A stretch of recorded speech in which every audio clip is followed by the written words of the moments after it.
Salut, c'est Cyril, j'espère que tu vas bien. Je te fais à nouveau une vidéo. Alors cette vidéo va être extrêmement courte parce que c'est une vidéo sur un livre qui parle de Spinoza et comme j'en ai déjà énormément parlé sur la chaîne et que ce livre apporte un point supplémentaire mais n'apporte rien de majeur dans la compréhension de la pensée de Spinoza, eh bien je ne vais pas forcément faire une lourde et grosse vidéo. Alors ce livre, c'est un livre d'Antonio Damasio. Antonio Damasio est un neurologue connu et reconnu. Et donc il nous propose un livre qui s'appelle Spinoza avait raison, le cerveau de la tristesse, de la joie et des émotions aux éditions Odile Jacob. En quoi ce livre est intéressant? Eh bien tout simplement parce que en fait Antonio Damasio vient avec les outils scientifiques confirmer les théories rationalistes de Spinoza, les théories sur les émotions que Spinoza a développées dans la partie 3 de son éthique.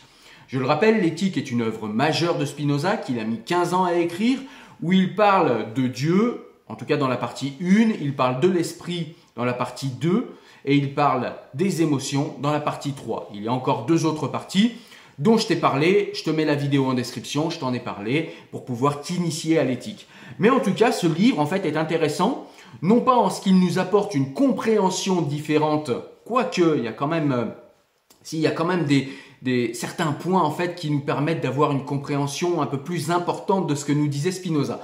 Mais somme toute, c'est pas majeur, il n'y a pas une nouvelle compréhension ou une nouvelle interprétation de ce que dit Spinoza dans l'éthique, mais il y a simplement une confirmation par les outils scientifiques que Spinoza avait raison et que Spinoza, il y a 300 ans, avait décrit avec justesse le fonctionnement des émotions. Et là, aujourd'hui, on a les outils neurologiques pour voir comment fonctionne la joie, pour voir comment fonctionne la colère, pour voir comment fonctionne la peur, l'anxiété, la tristesse, et pour voir que Spinoza avait déjà véritablement tout compris. Et donc du coup, ça redonne encore envie d'aller relire une fois de plus l'éthique, parce que je le rappelle, l'éthique n'est pas un livre comme les autres qui se lit comme ça d'un trait, c'est un livre qui s'étudie, c'est un livre qui se lit et se relit, et ce livre va te donner encore une fois envie d'aller te pencher sur l'éthique de Spinoza. Voilà. J'espère que cette courte vidéo t'a plu. Moi, je te dis à très bientôt pour une nouvelle vidéo où on parlera de livres. Voilà, si vous avez aimé la vidéo, eh bien, n'hésitez pas à la partager, à la liker.